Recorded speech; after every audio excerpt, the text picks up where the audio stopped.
we're going to make our own homemade loom. We'll make something like this. So typically, looms are most often made of plastic. The smallest one usually has 4. You make an I-cord. This is an I-cord I've been working on, and I was using it to make the strand for some Christmas lights like the C7 and C9 bulbs from like the 40s and 50s and well, all the way up to I think the 90s they were making these. This was a necklace, but I used a novelty knitting doll. You can make your own too. As you can see, it came from a thrift store. But I was using that to make I-cord for the necklace. You move on to these ones, which I have an unopened one, and this one you can change out the tops between the two sides. You've got 4 pegs, and then you've got 6 pegs on this one. This one only has 1 peg, but you have a 2-peg one. You can kind of make like an I-cord. This shows that you can make different like little stuffies with it. The directions are mostly in a foreign language, which I believe was Japanese. There is some small print of English, but it kind of gives you an idea on how to use this. So this is one step above I-cord. Next, move on to the more styled typical looms. So this one,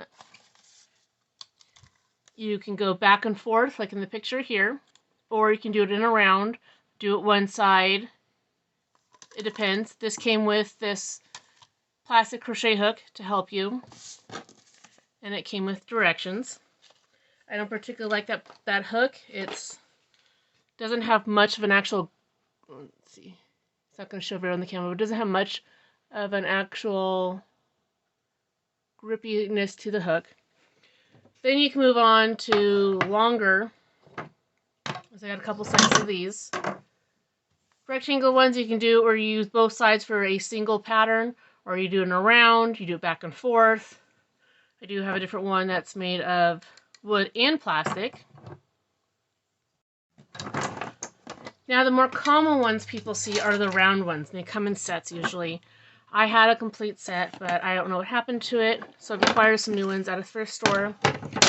I believe, oh, hold on. I believe I'm just missing one smaller set for this one.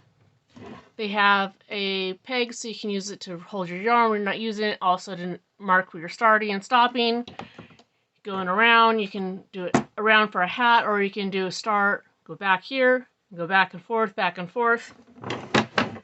Also, for the first time when I bought these at the thrift store, I found some that are like a rubber. And they have a tack in them as to put your yarn. So, another form.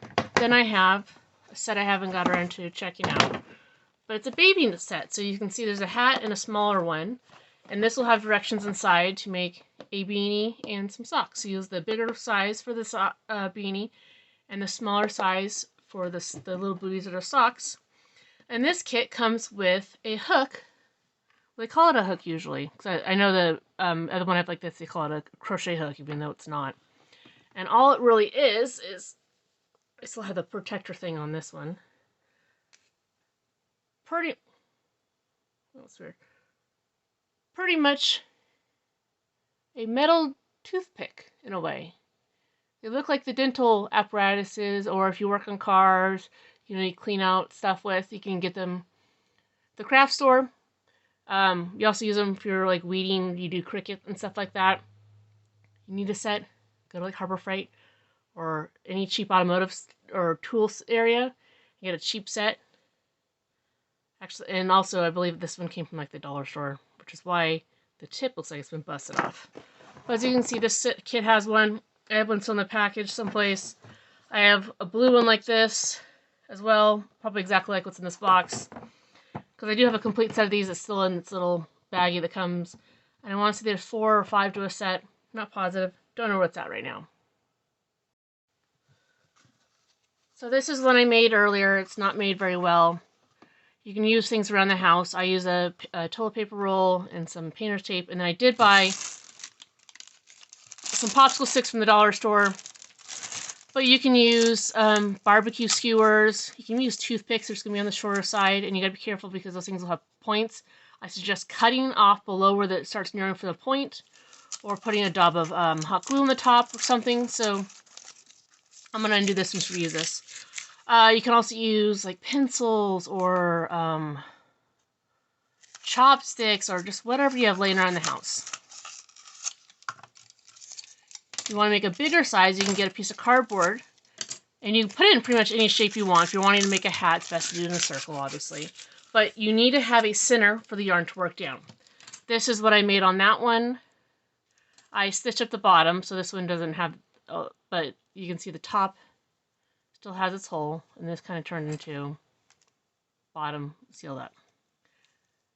No intention on what I was going to do with this, just to show that you can do this. Alright, so if you're doing it with paper towel holder, you can take a pen, marker, something of that to mark even spots.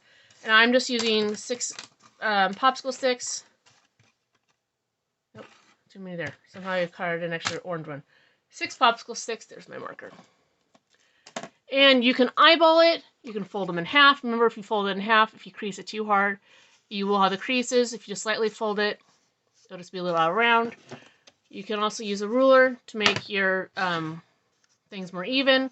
You can take a piece of paper, make a mark where you want to start, measure around, that way you have a straight line, and divide it by however many you're using.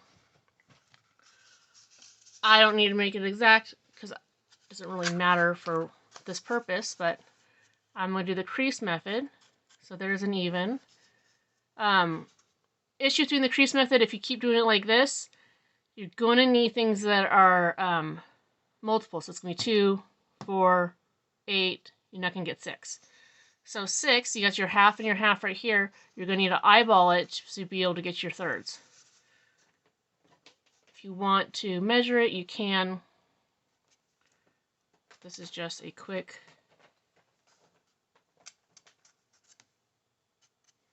and then I need one more roughly between those two. This is not going to be even at all.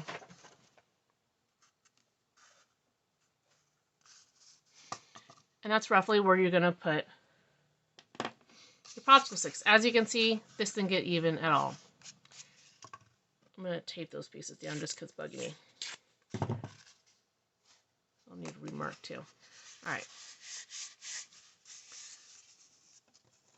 You can take a piece of tape and lay it down, if you want, on the table. And you can measure out your popsicle sticks.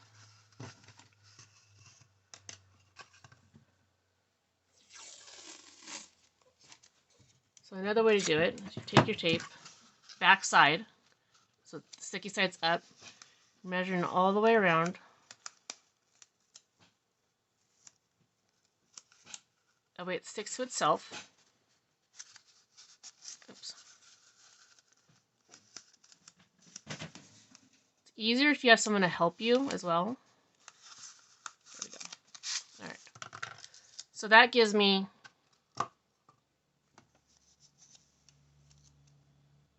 a flattened spot to work with, and then I can just cut this back in half. And I know I'm going to need 1 popsicle stick on the edge. And you're going to want, you can cut these in half actually, you're going to want it to stick a little bit above so you have room for it to not fall off. And then if you want to make it even, you can measure that. So it's about 5 1/2